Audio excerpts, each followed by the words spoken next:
there I was. I was back in the airport. Raise your hand if you like airports. I didn't expect you to raise your hand. But there I was back in the airport, and I was traveling alone.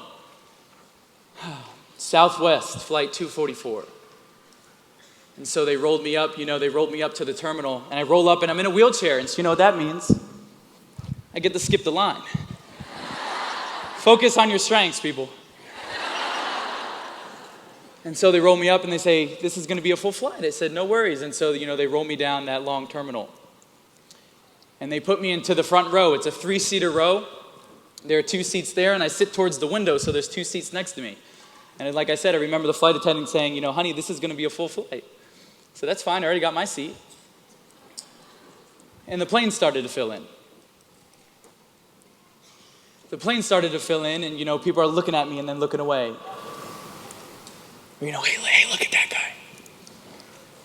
I'm 23 years old. I'm in tune with this stuff, right? I see it more than other people would. And so the plane starts filling in.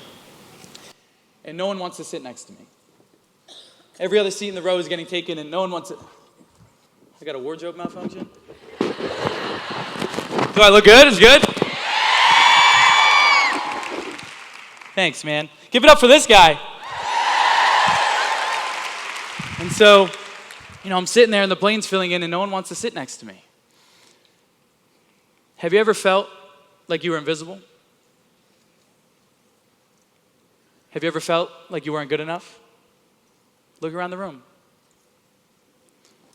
That was the case for me. It brought me back to the moment when I was in elementary school, when I was in middle school, when I was high school, when I felt so absolutely disgusting with myself that no one wanted to sit next to me on this plane. And so, I always say, when I was a young kid, I didn't realize this whole package I had going on. I thought I was just a normal kid living life, but other people let me know that I was different. And so there was a time, I was probably in 3rd grade, and it was a hot summer day. It was probably May, it was a hot summer day. And I remember it was hot because when I jumped off onto the field, my butt cheeks were on fire. And so, I jump out of my wheelchair, we're about to play recess, and the kids are playing kickball. And so I'm like, man, I'm gonna play kickball. You're probably asking, Nick, how do you play kickball? I'll let you know how to play kickball. So I would have someone kick the ball, and I would, I could run around, so I'd run around, and so it was my turn. I was up at bat, and I had someone kick for me. They kicked that, big red ball all the way to the outfield, and I'm running. I hit first, I hit second, I hit third, and I slide into home right before they can get me out. And I remember, here I am, every game at that age is like the World Series. So I'm freaking out, I just scored. I'm waiting for someone to pour some water on me or Gatorade. It didn't happen. But I'm so pumped up, so proud of myself. And I remember I'm sitting there and I'm in between the catcher and the pitcher. And the pitcher walks up and the catcher said something that I'll never forget. He said, how are you gonna let a cripple score on you? I'm in 3rd grade. I'm in 3rd grade. I don't even know what this word means, but I know that it's negative. I know that it had this negative connotation. And so this was my first glimpse of why me? Raise your hand if at least one time in your life you said, why me? Look around the room. It's everyone. We all get a taste of that victim mentality, the why me?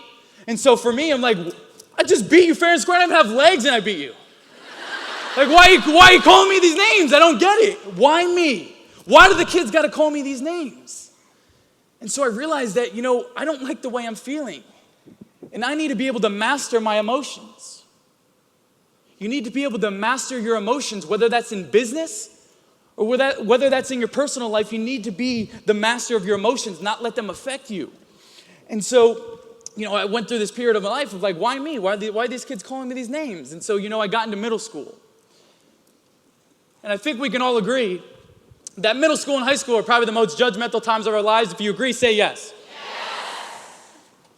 Yeah, rough times, right? You're probably all reflecting back at your middle school times.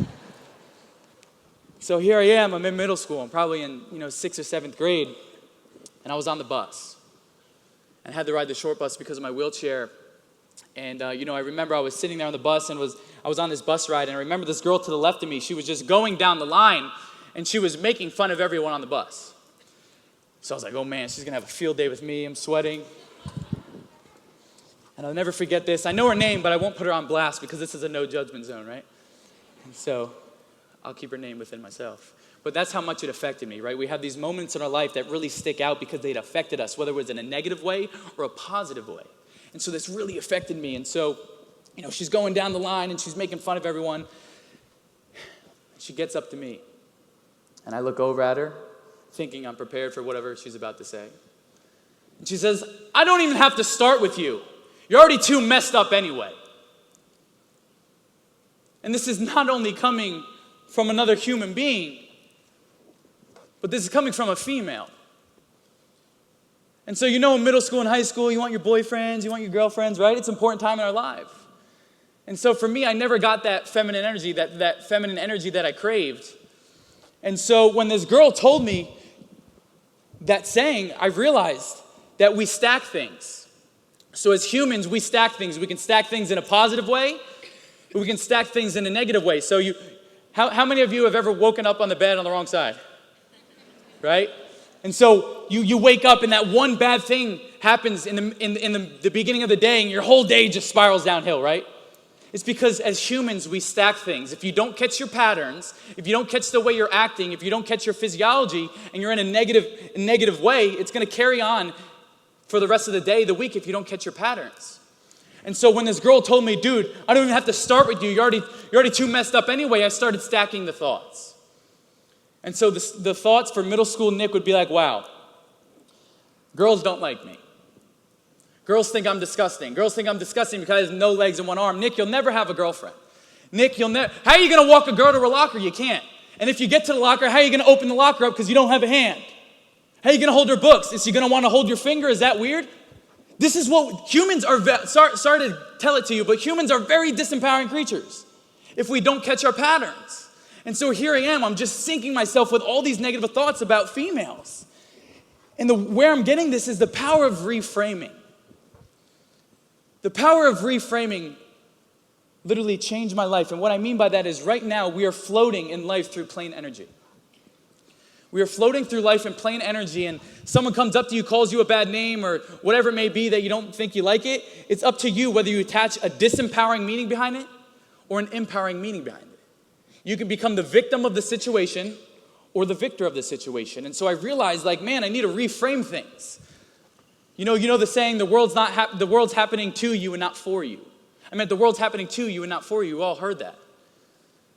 But how do we take that into our life? How do we take that into our kids? How do we take that into our business and our families? We have to always condition these practices. You can't just go to the gym and expect to work out for a week and be fit for the rest of your life. I wish. I'd be great at it.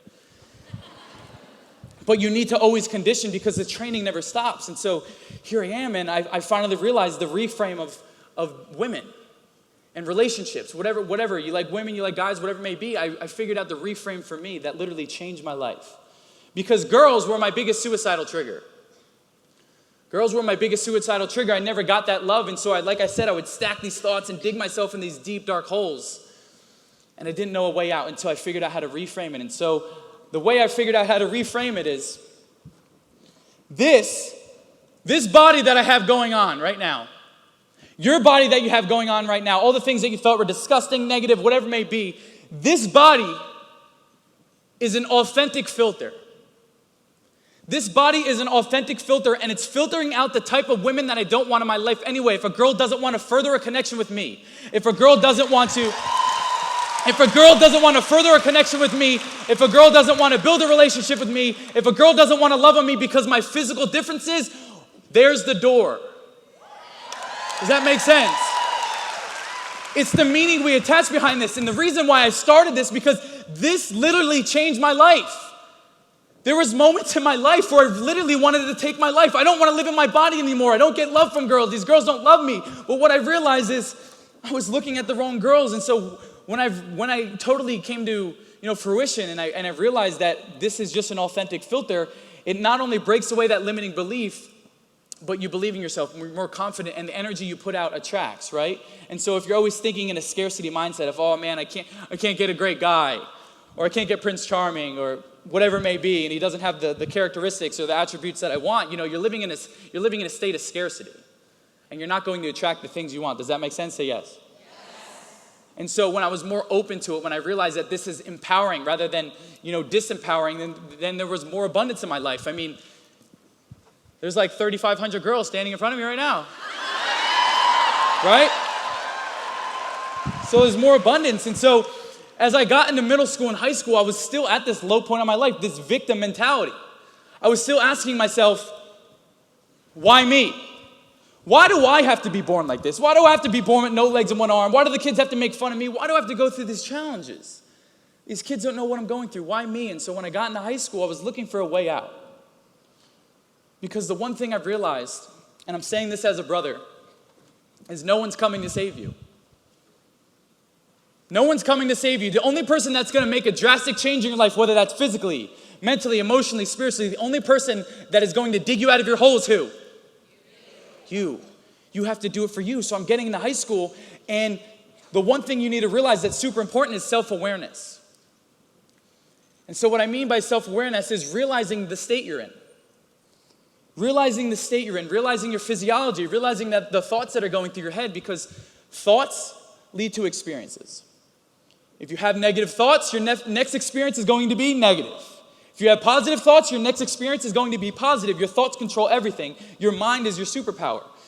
And so here I am, and I realize, Nick, no one's coming to save you. You go into school and you wear this fake mask, and I never told my parents about my suicidal thoughts. It's actually funny. Well, it's not funny. Sorry, Mom, she's in here today. She found out about my suicidal thoughts when she came to one of my seminars. I never told my parents. And the reason why I didn't tell my parents is because I knew that energy was contagious.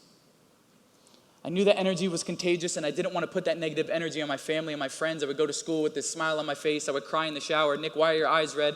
I got soap in my eyes. I didn't want to tell people about the stuff I was going through. I just wanted to work through myself. And so, I realized the state that I was in, the self-awareness. I realized the state that I was in. I was negative. I was going to school. These thoughts were going through my head. I wanted to take my life. I wasn't comfortable in my skin. And so I asked myself, Nick, what are you going to do?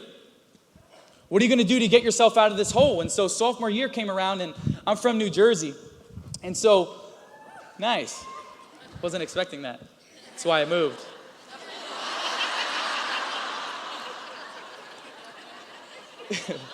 and so I got into high school, and it's my sophomore year, right? And I'm like, Nick, what are you going to do to dig yourself out of this hole? And so my older brother was a wrestler. All my best friends were wrestlers, and I just thought wrestlers were the most coolest thing in the world. I always looked up to wrestlers. And so, I thought about it. And I came into school one day, and my friends were like, Nick, you always tell people to try new things, get out of your comfort zone. Why don't you try wrestling? And I said, I can't. My arm. And what I mean by that is this arm, let me pull this guy. It looks like a potato. We call it the potato now. It used to look like a chicken wing. And so basically, this arm was about 5 inches longer than it is now. And my bone was growing faster than my skin. So it was like your finger, but super sensitive, and I couldn't really touch it on things. And the bottom line is, if I would have hit my arm hard enough, my bone would have came through my skin. And the reason why I said, I told that part where I start with can't is because the majority of not only entrepreneurs, but humans, we start with can't always. I mean, raise your hand if at least one time in your life someone looked at you and said, you can't do that. Look how empowering we are. It's not empowering, guys. It's very disempowering. And so this phrase that I kind of frame my whole life on is it's not can't, but how. This is how I view my whole entire life, in my personal life, in my business life. Everything gets framed, it's not can't, but how. And the reason why I let you know is because it's not just mindset mumbo jumbo. This isn't just magic. But like I said, humans are very disempowering creatures. And so when you start off with can't, I can't do this because I'm not tall enough. I can't do this because I don't have the resources. I can't do this because I'm not old enough. Whatever it may be, we all have these limiting beliefs, right? And they're not empowering. And so when we frame something as how, it's not only more empowering, but when you view things as how, your mind will start stimulating more solutions. Rather than can't. You're not going to stimulate any solutions if you start off with can, I'll tell you that. And so I frame everything as how. And so here I am, and I'm like, man, I want to be a wrestler. I would think it's the coolest thing. It would probably instill confidence in me because I was a kid in middle school and high school that thought you were either born with confidence or you didn't have it. I thought it was just something that you're born with. I was like, oh, I'm not born with legs. I'm not born with confidence either. It was something but I've realized that confidence is a skill. I want you guys to write this down because it's something that you can immediately implement into your life. So confidence is a skill. It's something that we continuously work on, and a synonym for confidence is self-integrity. And so what I mean by that is keeping your word within yourself. There's been majority of times in my life and all of our lives where we say we're going to do something and we don't do it, right? I know you don't want to admit that, but I'm going to pull it out of you. And so there's going to be times in our life where we don't keep that promise within yourself, but how you build confidence is you set these little micro goals. You set these little micro goals. So say you're going to wake up 30 minutes earlier and you do. Or say you're going to eat healthy 5 out of 7 days and you do. Or say you're going to play with your kid and schedule your kid time and you do. Confidence is having a relationship that's so good within yourself that you don't care what anyone else thinks of you. And so that means you keep your word within yourself. And so if you're trying to build confidence, set these little micro goals. You don't have to start big. Just start where you want to start, where you can start, moving forward in your life. But set these little micro goals. And when you achieve those little micro goals, you not only, physically applaud yourself, but you mentally applaud yourself. And you say, good job. And that's what you do. You continuously build this muscle up and you know who you are. Confidence is knowing who you are, knowing that when you say something's going to get done, it gets done. Confidence is knowing who you are, your work ethic. You know who you are. That's confidence. And I said in that video, I don't care what anyone else thinks of me because I know who I am. I know who I am. I know who I show up as. I show up authentic. I show up transparent. And, I don't have to worry about whatever the outside noise says to me. Does that make sense? And so I was thinking of a way how I could become a wrestler. And so I was like, all right, I'm going to figure this out. And so I came home one day. I'm sure my mom remembers this very clearly. And I came home one day and I waited for both my parents to get home. I waited for both my parents to come home and I sat them down and I said, Mom and Dad, I want to be a wrestler. My mom was like, oh no, Nick. God forbid, wrestling's the most physical sport. What are you going to do if your bone comes through your skin? What are you going to do then? You know how moms are, like freaking out always? Sorry, Mom. In under 10 seconds, I came up with a solution. I looked at them and I said, can we cut it off? I said, what do you mean? I said, yeah, my arm's holding me back. Can we cut it off? And they said, first off, Nick, the right word is amputate. You're so aggressive with your words. I said, all right, I'll use your vocabulary. Can we amputate my arm? But can we do something about it? It's not holding me back. And, they said, Nick, is this something that you really want to do? And I said, yeah, I want to become a wrestler. This is something that I really want to do. And, my sophomore year, my parents went ahead and scheduled the appointment for me to amputate my arm. But the one thing I want you to self-reflect on is,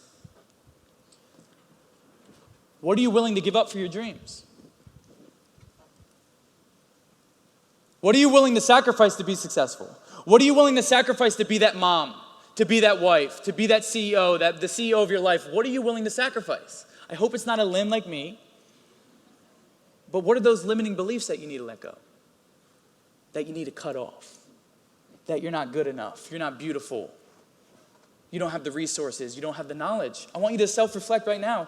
Just take a couple seconds. What are you willing to sacrifice for your dreams? What are you willing to give up?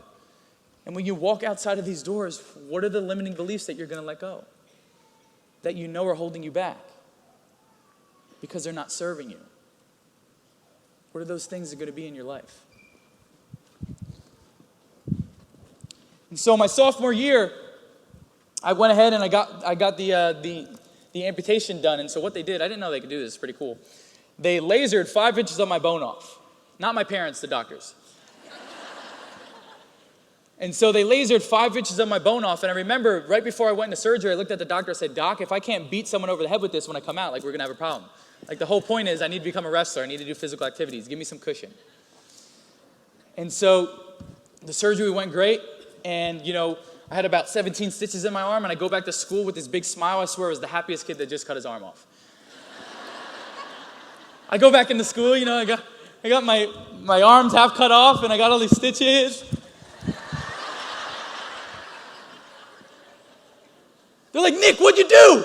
I cut my arm off. They're like, why? And I remember how excited I was. I remember how excited I went back to school. I looked at these people. I said, I'm going to become a wrestler. And then, people laughed.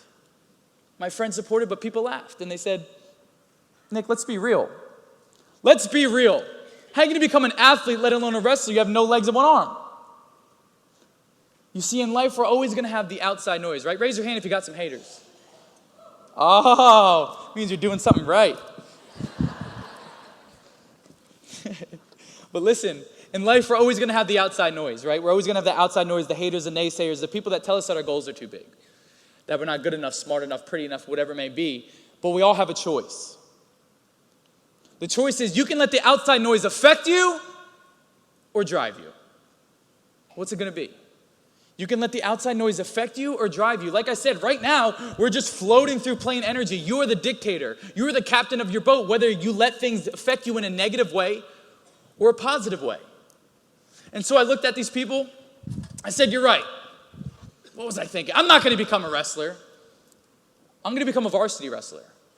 And you're going to watch. But literally, there's been so many times in our lives, not only my life, but your life, where people tell you can't do something, right? Where would I be if every single time someone said you can't do that, I was like, you're right. And I bowed down. Where would you be if every single time someone told you can't do something, you listened to them? Where would your parents be? We wouldn't be here. And so I always want you guys to have that in your mind is am I going to let this affect me and sink me or let it elevate me and drive me? Because that's what I've done with my entire life. It hasn't been all sunshine and rainbows. I haven't been having 3,500 girls love on me and scream at me. It hasn't always been like that, unfortunately. Oh man, this is great. I'm sweating.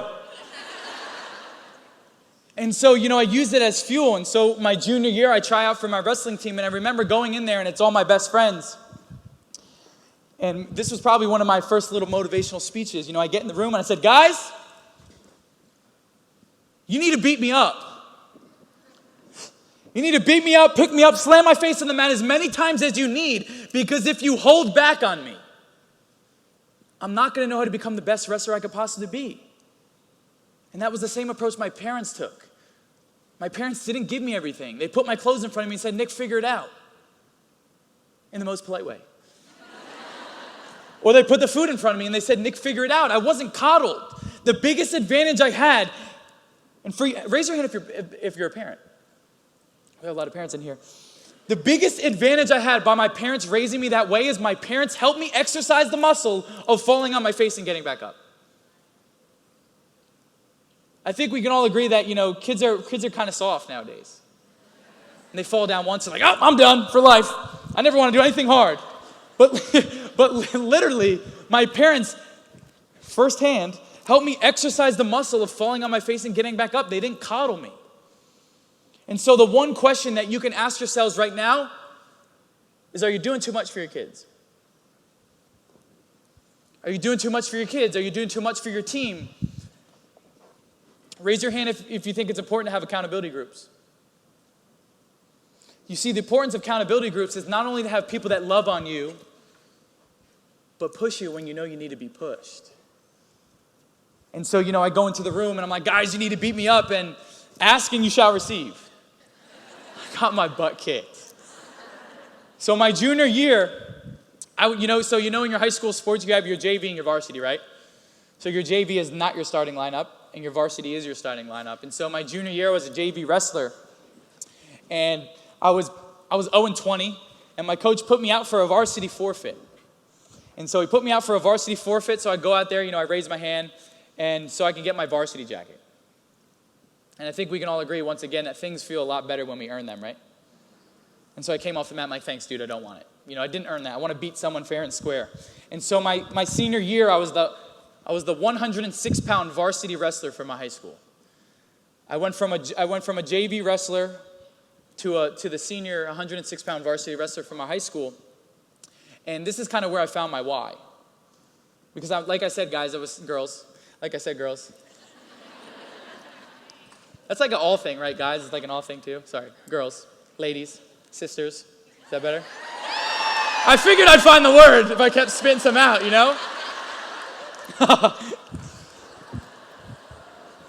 But my senior year, I was the 106-pound varsity wrestler, and my record was 2-17. I beat two full-bodied guys, and trust me, I really beat them because they were crying after the match. But I was 2-17, and that was 2 more wins I got the previous year. And you know what that's called? Winning. Progress. Listen, how many of you have ever been in a slump before? A rut, a hole, right? She's like, what's that? Yeah. Have you ever been in a dark place? It's a good thing I have one finger. I came up with the one thing technique.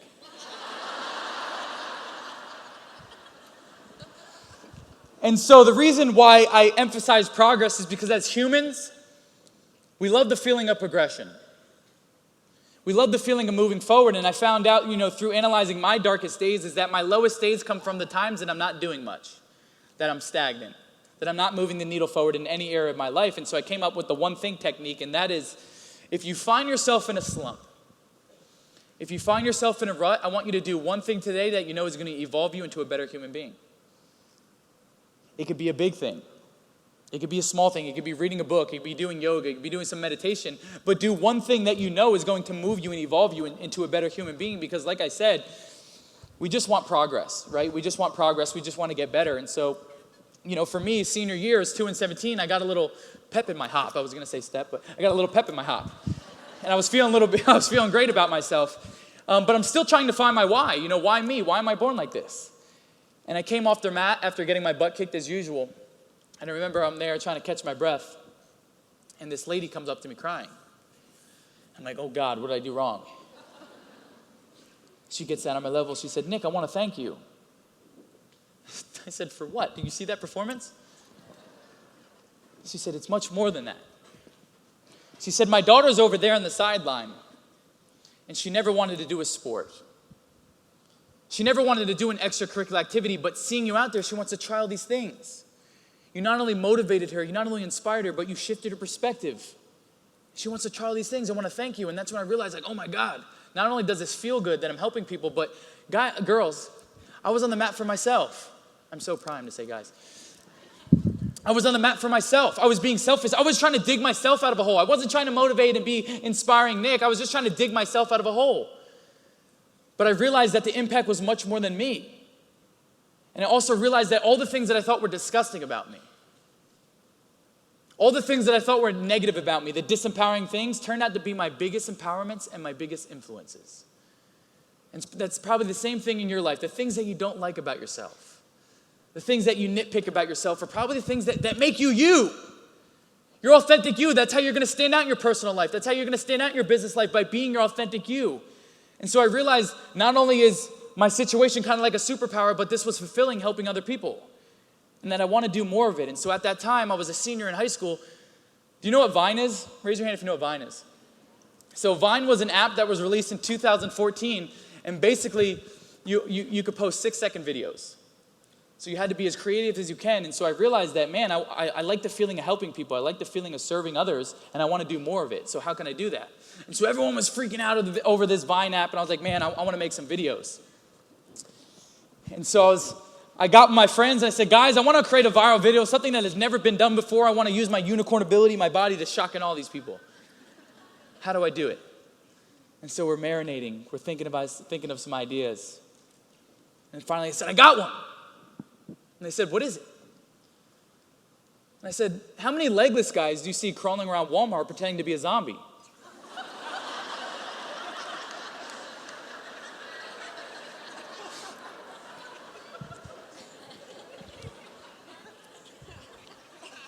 They said, no one. I said, hey, that's a good idea. So, Nick's a senior in high school. I put fake blood on my face. I put fake blood on my clothes. And I set out to my local Walmart in New Jersey. Which Nick's not allowed in that Walmart anymore. I got kicked out like 3 times, so I moved to Tampa. But we're going down the aisles and we're looking for a victim. Who's my first victim? Going down the aisles, scoping it out. And finally, I see this guy is heavily invested in the paper towels.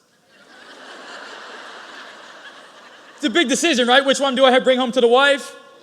I don't want to mess this up. So I run over to my friends. I said, dude, pull out your phone. Record this.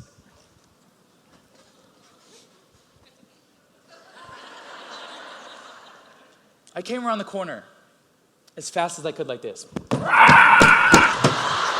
goes, oh, and he throws the paper towels at my face. Right in my face, boom. I'm like, no, it's just a prank, don't beat me up. I didn't think it would work. I'm like, dude, it was just a prank. I looked at my camera guy, I was like, was that 6 seconds? He goes, yeah. Yes! This is just what the internet needs.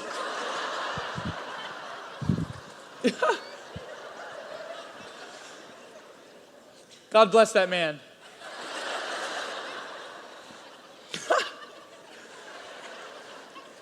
And so I apologized to the guy, and they carry me, they run me out of the store before I get kicked out. Got 3 lives here. And so I remember I was on my way home, and I told my family and friends, I said, if this reaches 500 people, if this reaches 500 kids or adults, I not only wanted to make people laugh, but I wanted to inspire them. And so if this can reach 500 kids or adults, they can pull out their phone and see me getting hit by a paper towel. And they can go, wow, look at Nick living his best life. Look how confident he is in his situation. Because right now, the reason why I did this is because right now in this room, me, millions of kids and adults in this world don't feel like they're good enough. They don't feel like they're pretty enough. They don't want to live in their bodies. I mean, right now, suicide rates are skyrocketing higher than they've ever been. I wanted people to be able to look at their phone and go, wow, look how comfortable he is in his body. Maybe I could be a little bit comfortable in my life. I only wanted 500 people to see the video. So I posted the video, and I went to sleep for school the next morning. I woke up, the video had over 80,000 likes and over 80,000 rewinds. It went internationally viral. It was at the top of the popular page. I gained 50,000 followers in a day. I'm like, I go back to school. People are like, dude, you're the zombie king. I'm like, what did I get myself into? I was not expecting this. And so there was news articles all over the world, interviewing me. But the one news article that stood out to me the most was New Jersey teen, born with disability, turned into a positive. And that's all I wanted people to see, because in life all deals us a deck of cards, right? You may think your deck of cards is amazing. You may think your deck of cards is mediocre. And you may think your deck of cards is very bad. But it's our duty to play that hand to the best of our ability. If you agree, say yes. Yes. We have to play the hand we gave us to the best of our ability. And what that means is we got to focus on our strengths. We got to focus on the things we do have. Like I said, humans are very disempowering creatures. We're always focused on the things we don't have. Imagine if I woke up every day, I was like, man, I got no legs and one arm. And I came out on stage and I was like, hey guys, it's Nick. And this is my life story. You'd be like, dude, where's the energy? He's clearly not confident. Energy is contagious. And so you have to focus on your strengths and do the things you do love about yourself, because I promise you, when you focus on your strengths and the things you do love about yourself, it'll always outweigh all those negative things. And that's what I chose to do, is focus on all my strengths. And so in under a year, this one finger always comes in hand. And in under a year, I gained 1 million followers on Vine by making myself look like a doofus online. And so I had the opportunity. I got hired. My dad's a prankster too, so maybe that's where I get it. But I came home one day and he said, hey man, The Walking Dead wants to hire you to scare Norman Reedus in Japan. I was like, yeah, good joke, Dad. He's like, no, dude, really? You're going to Japan. And so my senior year, I got to fly out to, Tokyo, Japan to scare the main actor of The Walking Dead. If you guys YouTube, Walking Dead prank, it'll be me. But I remember it took me 4 hours to do the prosthetic makeup, and I think Mom, where are you? Where's Mom? Hi, Mom.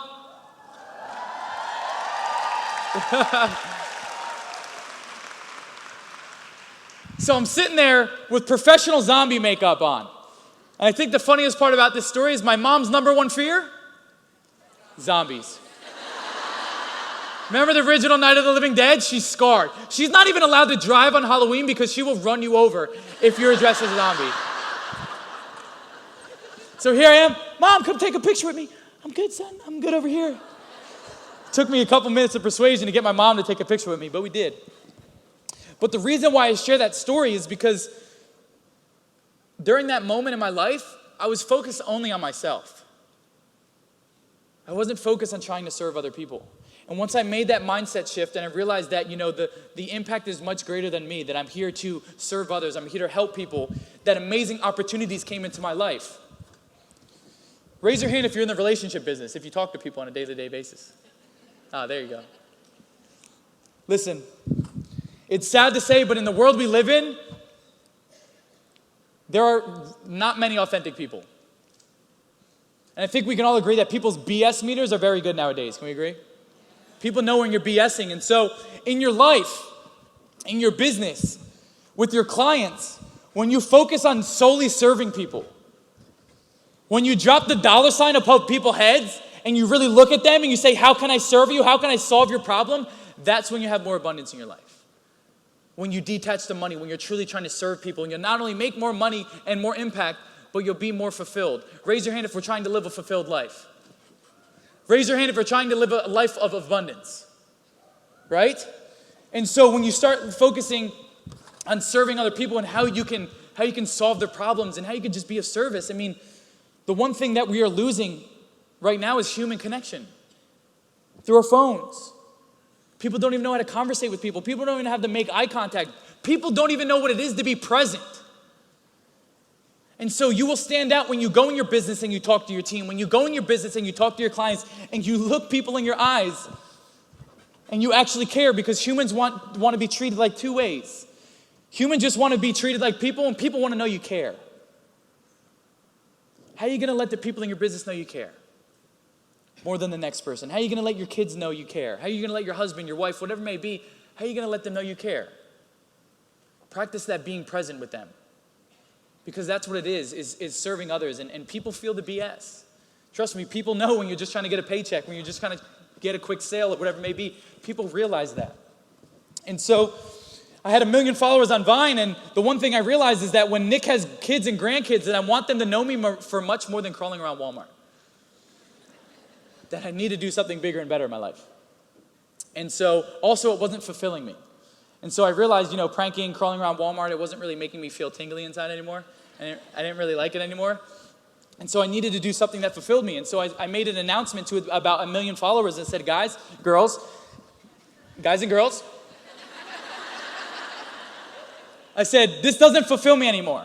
You can support me, you cannot support me, but the most important thing is that I live a life that I'm trying to be fulfilled. I'm trying to do things that make me feel good inside, make me feel alive. And so I'm not going to prank anymore. These are the things I'm going to do. I'm going to become a bodybuilder. I'm going to take over the male modeling industry. I'm going to become a keynote speaker. And to be super authentic with all of you, I don't know what I'm doing. I have no idea what I'm doing. But I want to show you firsthand that when you throw yourselves in the uneasy waters, it forces yourself to learn how to swim. And so what I mean by that is everything that I do, becoming a CEO, becoming a model, becoming a bodybuilder, I didn't know what I was doing, but I threw myself in the waters. You just figure it out. The best experience is going through the BS, is going through the hard times, is trying to figure out what you need to do to become that person. And the beauty behind life is that we are the architects of our life. And each and every day we have the ability to learn whatever we want to learn and implement into our life, especially with Google. Google's got a lot of information on there. But all this knowledge is wasted if you don't implement, right? So we need to implement things. We need to go back into our lives and put these studies, put these practices into our life, into our family, into our business. We need to take action on it. And so I started becoming a bodybuilder. I didn't know what I was doing. I was going in the gym and figuring out how to lift. But there wasn't a book for a man with no legs and one arm how to bodybuild. So I couldn't read that one. And so I had to literally go into the gym and just trial and error, just figuring out which exercises work for me, how can I work my body evenly, all this stuff. And my knowledge in training got better, my knowledge in nutrition got better, and my physique started to change. Can you guys see that? Oh, there it is. That was my, thanks. I think it's just the tan. You guys know how tans work. It makes us look so much better. But I started to become a bodybuilder. But some of the things that were thrown at me was, Nick, how are you going to become a bodybuilder? You have half a body. I said, you're right. But this part of my body will be more shredded than your whole entire body. It was just using it as fuel, right? We're going to get hit with so many things, all these limiting beliefs, all these can'ts, that you're not good enough. But like I said, you always have to remember that you are the captain. You are the captain of your boat, and whether you use it in a negative aspect or a positive aspect. And so I moved to Tampa about 2 years ago, and I'm a big believer. I just don't want to be, up here going like this, telling you to do this. I want to show people firsthand. And so I committed to a 12-week bodybuilding show.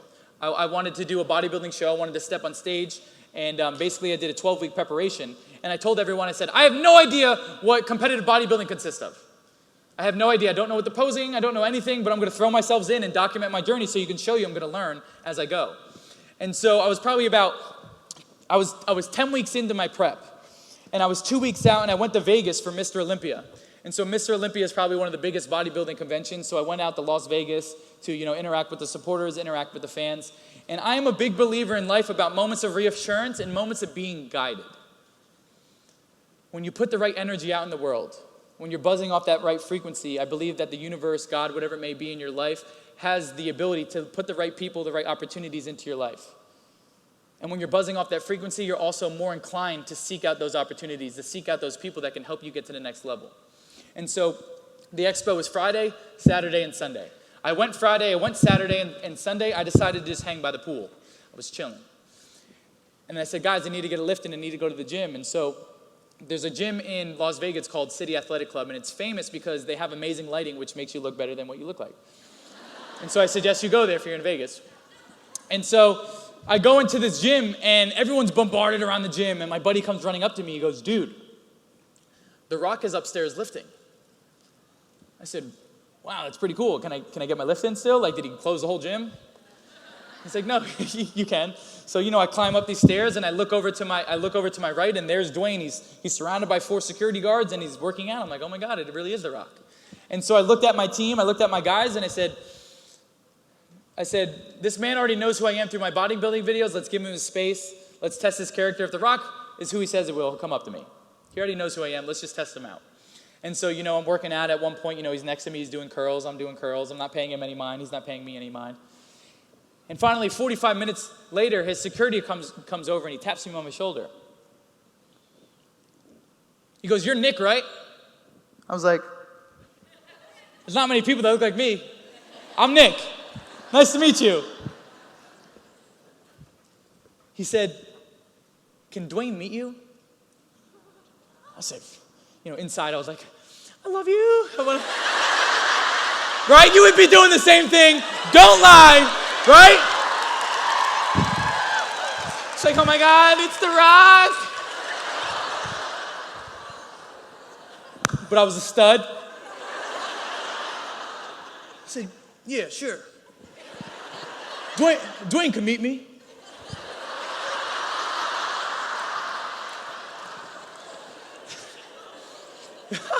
So they escorted me over to the corner. Here comes this massive man. Look, he tried his best to get on my level. He comes over to me, and he said something that I'll never forget. He got down on my level. He high-1'd me. High five, high-1. And he said, dude, I'm such a big fan. I love what you do. Can I have a picture with you? I said, I know what you're doing.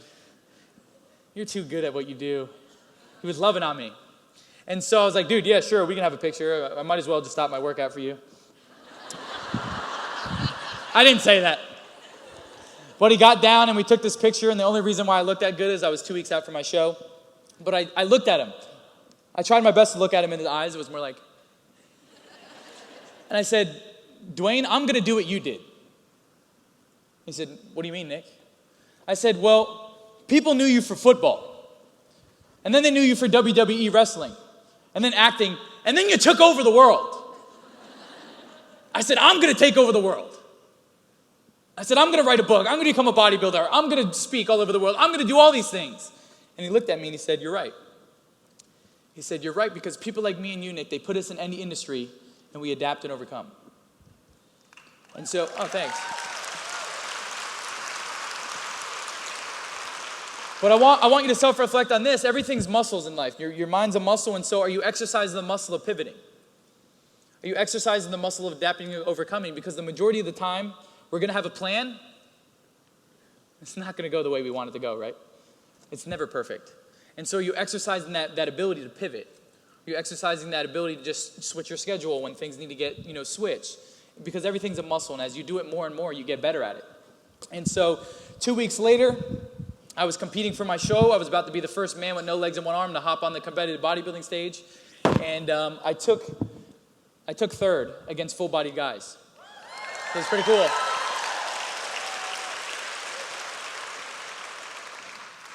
We'll throw that picture up real quick. So they believe me. No, I'm just kidding. I think it's funny about this. I'm almost the same height as the statue. They could have just gave me out of the statue. But the quote I put up there is one of the most powerful quotes. Is what I've realized over the 23 years of my life, it's not the physical body that holds us back. It's not the physical body that holds us back, but it's the mindset. The biggest disability you can have is a bad mindset. It's not this. We are handicapped. We are crippled by our limiting beliefs, by the thoughts up here. And so this is everything. Your mindset is the superpower to everything. Once you master your mind, you master your life. And so all these little techniques that I've been talking about, you need to always condition them. You need to always implement into your life. And ask yourself, how can I get better at this? How can I keep exercising the muscle? And so I competed, and I was backstage. I was pumping up for my competition, and my buddy comes running up to me and goes, dude, The Rock just posted you on his Instagram. And I'm a millennial, and The Rock's got like 140 million Instagram followers. So I was like, oh, this is great PR. This is going to be great. And so he wrote this really long, heartfelt message, and at the end he said, I want to thank Nick for sharpening my perspective a little bit more on life. And I thought, wow, moment of reassurance. I kind of got a little bit emotional because I realized that if I can not only motivate and inspire, but shift the perspective of top tier of the world, that I may not have legs, but I'm here to make a massive footprint in this world before I leave.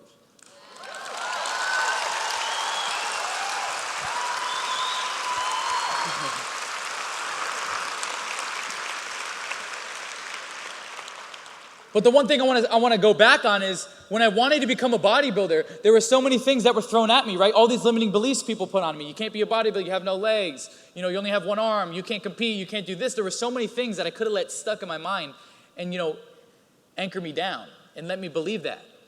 But the one thing that kept me going through all of this, and I want you to write that down, is having clarity on your vision. Having clarity on your vision. Clarity on your vision. So what I mean by that is having a super clear vision of what you want your life to look like, or who you want to be, or what you want your environment to look like. I always pictured myself on stage. I always pictured myself with a six-pack.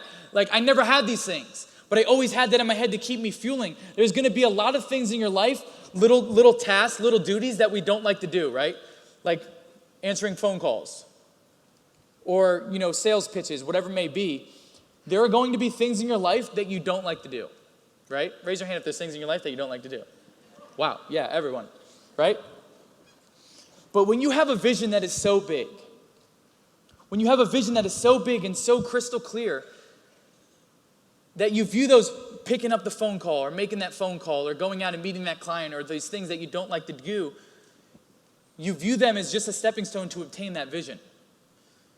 I didn't like doing cardio every day. I didn't like going to the gym every day, but that vision was always something that pulled me. There's going to be a lot of days where you don't want to get out of bed, right? Where you're like, man, I just want to hit the snooze button, watch some Netflix. But when you have a vision, whether that vision is being that amazing mother in your family, or being able to take your kids to that vacation in France, or being able to go on a date night with your hubby, whatever it may be, what is that one thing that pulls you? I want you guys to start self-reflecting. What is that vision that's going to pull you during those dark times? Because I wouldn't be able to get through life if I didn't have a vision. I wouldn't be able to do all these amazing things if I didn't have a vision, something that pulls me. Because I may look like Energizer Bunny up here, but I have my low days too. And so on my low days, I always go back to my vision. Why are you doing what you're doing? Why are you going to work? Why are you not going to work? I want you to get real. I want you to reflect on that vision. What is pulling you in your life that is going to get you out of the bed? And so these techniques like reframing, these techniques Like the power of eliminating anxiety. Raise your hand if you have anxiety. Ever had anxiety in your life? Look around the room, just for a sense of comfort. It's all of us, right? There's going to be things in your life that you're having anxiety about. There's going to be things in your life that you're feeling nervous about. And I'm going to say this as a brother again. The reason for your anxiety, the reason for your nervousness is your lack of preparation. Your lack of preparation, you're just not prepared. You don't feel confident in yourself to do whatever you need to do. And so how we squash these bugs of anxiety is we just prepare. The separation is in the preparation. Oh, thanks. I was going to clap, but I don't make much sound. But the separation is the preparation. The next time you're feeling anxiety or overwhelmed or nervous about something, I just want you to prepare more. Because it all comes down to you feeling confident in your ability to do whatever you're anxious about or whatever you're having anxiety about. Just squash that bug and go ahead and prepare. Like for me, I just got back from China and I had to study this, 8,000 script and I was having anxiety. But I had a vision. I was like, Nick, you don't like studying. I hated school. You don't like studying. But if you study this whole script and you get through it and you can memorize it, then the vision I had was a stress-free, anxiety-free China tour. And that's what pulled me. I promise, I don't like studying. I don't like reading things over and over again. But that was the vision that pulled me. They put up here, this was a picture of me. I flew into one of the cities in China, and 10,000 people showed up to hear me speak. It was amazing. Thanks. Real quick, before we go into that. So we talked about, building confidence, right? We talked about the power of having clarity on your vision and the way to pull you. We talked about the power of reframing, the technique of reframing that changed my life. And so, when I was sitting on that plane, and everyone started to fill in, and no one wanted to sit next to me, I started looking at the window and I was crying. I was trying not to let these other people know I was crying, and I was going through my head. I said, Nick, what would you tell the kids? What would you tell the adults? Practice what you preach. What would you tell them? And I said, it's the meaning I attach behind this. I could become the victim of this situation or I could become the victor of the situation. What's it going to be? And so finally, two gentlemen had to sit down, and I'm thinking. I finally realized it's the power of reframing. I said, I can sit here and cry all the way home. I can let this affect my day, my week, my month. Or Nick can celebrate the fact that he has the most legroom in this plane. Snap your fingers for me. I'll pretend. In the snap of a finger, I took a situation that was disempowering, where Nick was literally crying on a plane. And I turned it into an empowering situation where I'm sitting here cracking up. I'm like, you guys pay a lot of money for this. It's all about the meaning you attach behind things. And the reason why it's so near, dear in my heart, it saved my life. The power of reframing has saved my life, and I would be doing you a disservice if I didn't share it here today. Of how that changed my life and how it could change your life. I love this quote by Nelson Mandela. Nelson Mandela says, I don't lose. I only win or learn. In life, there's only winning or learning. And once you realize that all your problems become gifts once you learn from them. We think all these things are bad, but in the grand scheme of life, they teach us something. Back to my one finger, there's always one thing that you can pull out of any negative situation, whether that is a different perspective, a different piece of knowledge, a different way to go about life, a different sense of gratitude. Whatever it may be, there's always one piece of good information that you can take from a loss and extract that good and turn it into a W. And so before I end off here, I want to put you guys through a gratitude exercise if you're okay with it. Yes. Let me hear that one more time. You guys cool with it? Yes. Wow. Okay, let's do it. So what we're going to do now is we're going to dim the lights. We're going to put some music on. I'm not going to walk you through it. I'm going to talk you through it. So we're going to slip that one in there. Put both your hands on your heart. Close your eyes. We are going to start off with 6 deep breaths, because 6 deep breaths change our physiology. It's going to relax our mind and get us where we need to be. So let's start here. Deep breath in. Deep breath out. Deep breath in. Deep breath out. Deep breath in. Deep breath out. Deep breath in. Deep breath out. Deep breath in. Deep breath out. And make this last deep breath your deepest breath in. Deep breath in. Hold it. Deep breath out. Relax your mind. I want you to go to a moment in your life right now that you can feel extremely grateful for. It could be a big moment.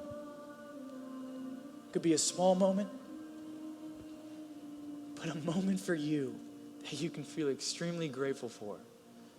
Who was there? What did it smell like? It's with your family, your friends. Breathe that gratitude into your heart. Live in the moment.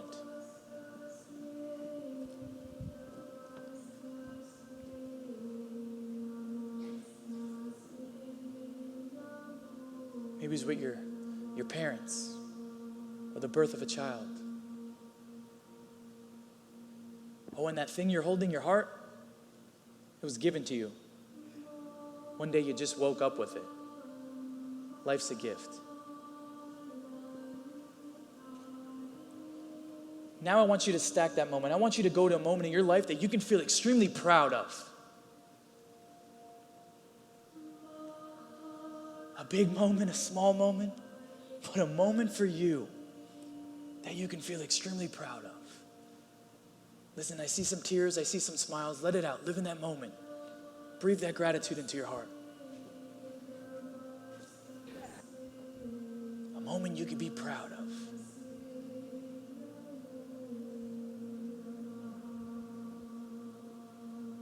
Deep breath in. Deep breath out. All right, open your eyes. How'd that feel?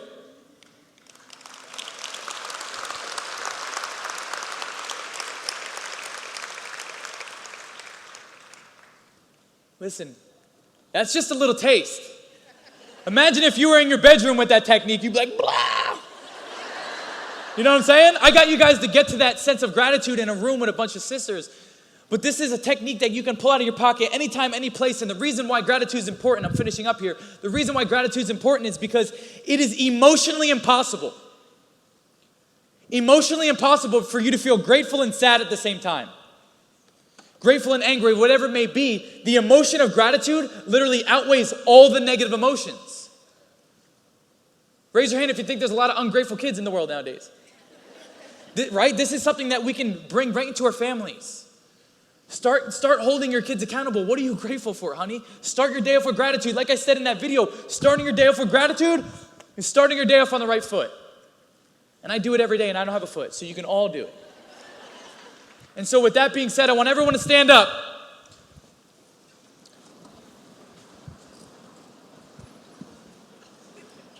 Right now, just scream. Make a sound that makes you feel good.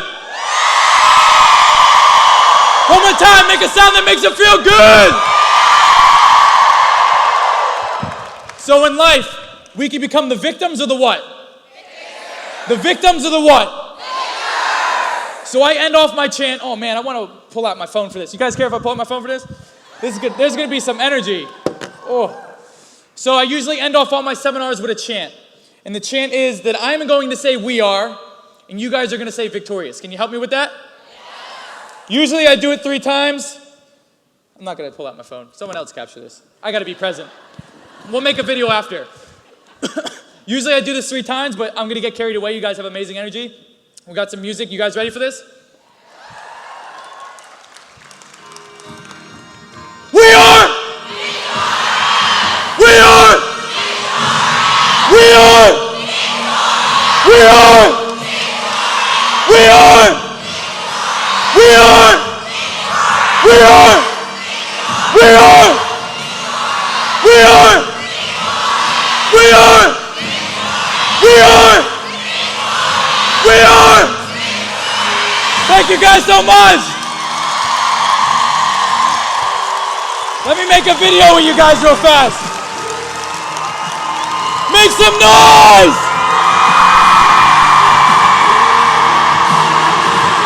Let me hear you! Let me hear you! Here, get this. Get it. One more time, make some noise!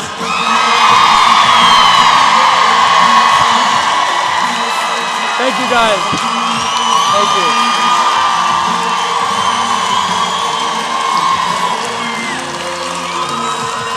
With that being said, before I go, I have a gift for you. And so, basically, you can text in. This is the only time I want you to pull out your phone. It's fine. If you text in the word Victor to 474747, you get my free audiobook. And that's just, I like audiobooks rather than, physical books. So that's my present from me to you. You're welcome. Yeah. But with that being said, super grateful for the opportunity. Rachel, everyone from Rise, you guys have been amazing. And like I said, all of this knowledge is useless unless we implement it, right? And so we got to implement into our lives, in our families, in our business. And it's Victor to 474747. I know you guys are like, what was it? I read you. But with that being said, I'm out of here. Thank you, guys.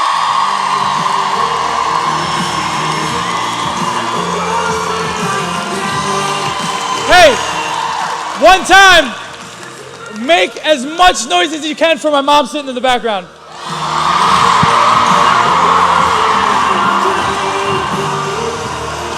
Thank you, guys.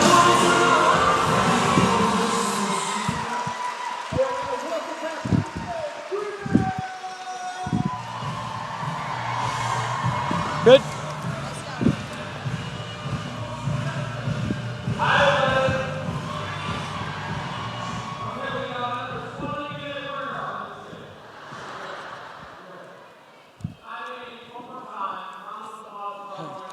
What up? I want a hug. Thank you for the opportunity.